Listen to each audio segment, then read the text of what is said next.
I'm Kath and I'm one of the services directors at Karinya House. When Isla was referred to Karinya House, she was 19 and was pregnant with her second baby. She had a 3-year-old Maisie. Isla was referred from the Canberra Hospital after an antenatal appointment identified that she required more support and had been living in an unstable, unsafe house most of her life. She didn't have access to proper food, finances, she had no adults that cared for her throughout her life, and she really had to bring herself up and was surviving. My name is Riviera and I'm a caseworker at Karinya House. When Isla did share her story with me, she disclosed that she had quite a violent upbringing. She had experienced various forms of abuse, both emotional and physical. She had experienced deprivation and poverty growing up. Isla's mother unfortunately passed away when she was 12 years old, and this meant that Isla was left in the care of her father. Her father was a violent man, and Isla was eventually taken out of her father's care by child protection. After Isla had left child protection, she had met a young man who was also living rough on the streets. Isla found out not long after that she was expecting a baby. When her partner found out about this, he left. The impact of trauma on someone like Isla means that she had grown up in a household where she had witnessed violence almost on a daily basis. She had no one watching her to make sure she was safe. She had no one making sure she was going to school, so the impact on her education was terrible. She also grew up believing that that was how people live. So inevitably she entered a relationship where the partner was violent and she accepted that that was normal. She couldn't see a different way because she hadn't been taught any other way. The impacts of that life that Isla was living could be carried on to her children if she hadn't had somewhere like Karinya House show her that there was a different way to live.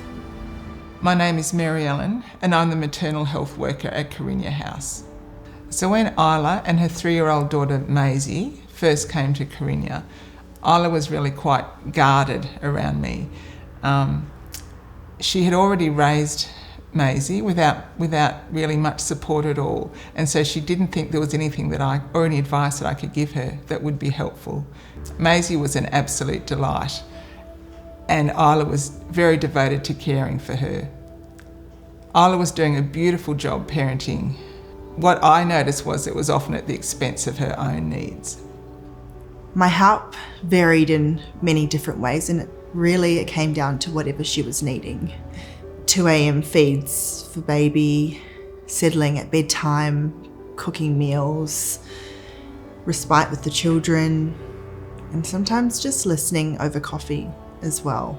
After the birth, I was able to link Isla in with the maternal and child health nurse that comes to Karinya every week to help with all sorts of parenting issues that the mums might have, and also to do developmental checks. I was also able to take Isla to her postnatal appointments, and also one of Isla's goals had been to establish breastfeeding, something that she hadn't been able to do with Maisie. So I was able to support her on that journey, and she was very happy when she established breastfeeding. Isla progressed beautifully at Karinya and she learnt how to rebuild her life, rebuild herself. When Isla was given her allocation to an ACT housing property, she was super excited to move on with her life, but she was also really nervous. One of the things that she said to us upon moving out was, Karinya has been my family. Karinya has been the only family where I felt safe, and it's been the only place where I felt heard. And that is both heartening to hear, but also makes you recognise that someone like Karinya is really needed. She had made so much progress and she'd become the mother that she always wanted to be. And I guess in a way, the mother that she never had. So Isla did really well in her new house. She went back to study nursing. She was parenting the children beautifully. She was able to access mainstream services, really rebuilding her life, and that is a wonderful thing to see. I guess a huge motivator as to why I do what I do is I grew up in a family where life wasn't really that easy.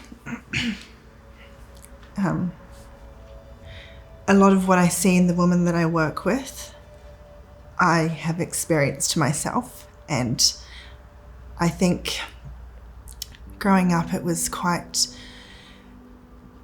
hard, and people would often say things would get easier and they didn't. And I find it immensely rewarding to be able to support these women and walk alongside them and genuinely believe that things will get better for them. It's quite easy to wake up and come to work every day knowing that you're making a positive change.